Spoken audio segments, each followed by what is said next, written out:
नमस्कार दोस्तों। वैसे तो मैंने रेस्ट्रिक्शन लगाया है कि ये वीडियो खाली 18 साल से ऊपर लोग को जाए, लेकिन अगर आपकी एज 18 से कम है तो आप ये वीडियो स्किप कर सकते हैं क्योंकि ये बहुत सेंसिटिव टॉपिक है। हाथरस में जो हुआ हम उसके बारे में बात करेंगे। एक और निर्भया, और ये केस हमारे सामने कब आते हैं? जब उसको ब्रूटली असॉल्ट करके मार दिया जाता है। मैं डिटेल्स में नहीं जाऊंगा कि क्या किया, किस तरह मारा, ना ही कोई फोटो दिखाऊंगा। लेकिन ये टॉपिक बहुत ही सेंसिटिव है और इस पे हमें एक्शन चाहिए।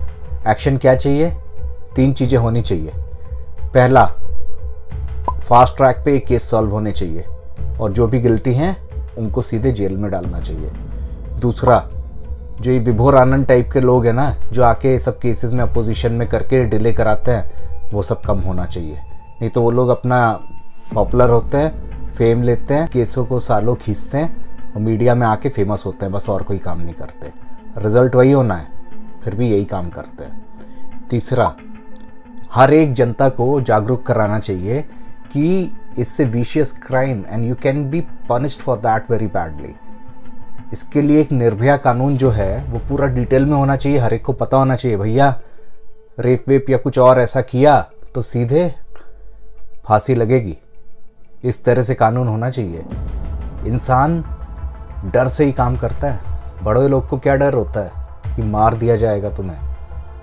तो ये सरकार का, गवर्नमेंट का होना चाहिए और पॉलिटिकल एजेंडा में भी ये होना चाहिए इनके, कि हमें जनता को जागरूक कराना है और उनको समझाना है कि ये सब चीज़ें बहुत गलत है।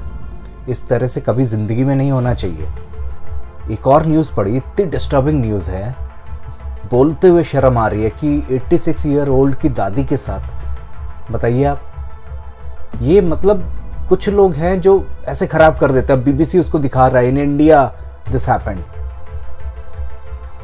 तो कुछ चंद लोगों की वजह से इस तरह की चीजें आती हैं। अभी दिशा सलियान का केस सॉल्व नहीं हुआ है, लेकिन उसमें भी इस तरह की बातें आ रही हैं जो सुना है। वो तो सीबीआई सॉल्व करेगी तो देखते हैं कि क्या निकलता है पूरा। लेकिन इसके लिए सबसे बेस्ट यही है, इस तरह के कानून अगर बन जाए ना और स्ट्रिक्ट हो जाए तो कम से कम ये 80, 90, 99% तो कम होएगा।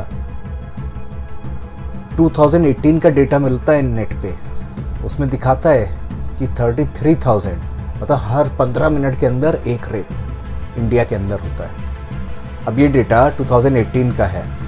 अब 2020 में आप आएंगे तो सोचिए वो नंबर बढ़ेंगे या कम होंगे।